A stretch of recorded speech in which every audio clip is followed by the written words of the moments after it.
Shalom Aleichem, everybody. We're going to continue with something we started a while ago, the letter of the Ramban. We're up to day 9.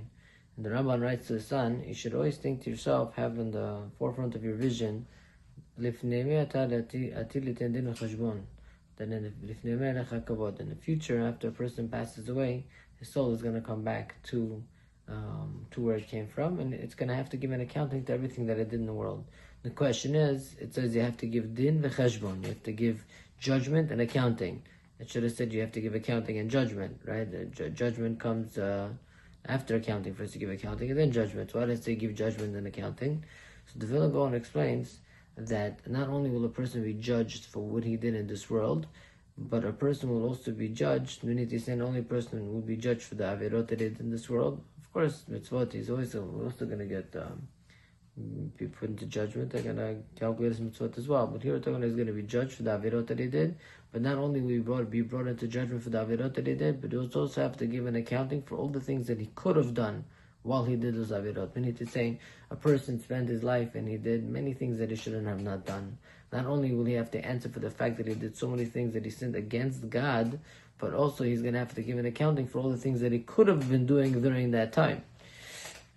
That's why he says you're going to have to give din and cheshbon. Now, the Vilna Gaon, that's the Vilna Gaon's chirish. The Baal Shem Tov explains, you have to give din and cheshbon means, first they're going to show you how you judge others. Din, they're going to see how you judge other people. And then cheshbon, then they're going to make a calculation of how to judge you. And therefore, if you find people, for example, that are always, judging people negatively and looking at people, negatively, and always looking at people like, they don't know how to judge people favorably. Everything, they're always judging people negatively. So the way you look at people is the way they're going to judge you in Shemayim. If you see somebody do something wrong, or you see somebody that, might have did something, you can always assume, so maybe he didn't mean it, the way I thought that he meant it. Maybe he really didn't, maybe I didn't understand the picture the right. Maybe I should speak to him. Maybe I should clarify the situation. When you judge people favorably and you judge people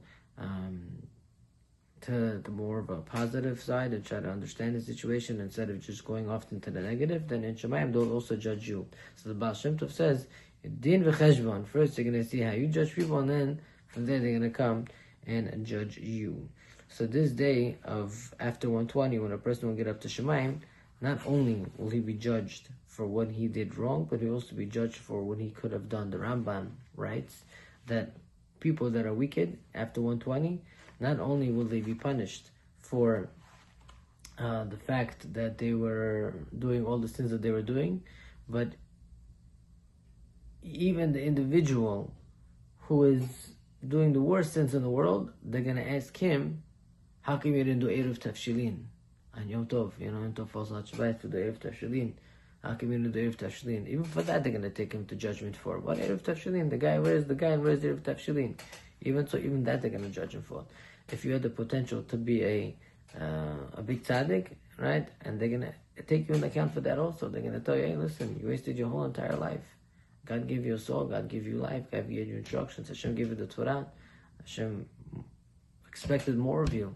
You took your soul and you used it for nothing, and you're going to have to answer for what you could have been. I'm going to end off with a story. There was somebody called the Netziv. He was a very big gaon, a very big genius. He wrote a lot of Sifarim. And he was very wild when he was young. And his parents, one time he overheard his parents say, we want to take him out of yeshiva, we want to send him to work, let him go be a shoemaker or something. He's not learning anyways. What's the point of him being in yeshiva? Go send him to work, let him go make money. The Netziv heard this, he got very scared. He didn't want to be a shoemaker. So he ran to his parents, started crying, I'm going to learn, I'm going to be serious. And he ended up being the Netziv. And when he wrote his Sifarim, he made a big siyum. And he said, can you imagine if I get up to Shemayim after 120 and I would have been a shoemaker? What I could have been and what I did. And that's how a person should think. Sometimes you hear people think, I can't learn, I don't understand, that's for me, all these excuses, right? Did you put your effort? Did you try? Did you see if you have that potential? Did you really try? Just like anything else in life, right? Imagine telling a person, you know what, you want to go get into this and this business. They tried, they put an effort, they try to succeed, right? Same thing, try, put your effort. Sometimes people have so much potential with them, they don't realize how much potential they have until they actually put their effort into these things, into these areas of serving Hashem. And then they realize how much potential they really have. And if a person wastes that potential, he's going to have to give din v'cheshbon for that after 120.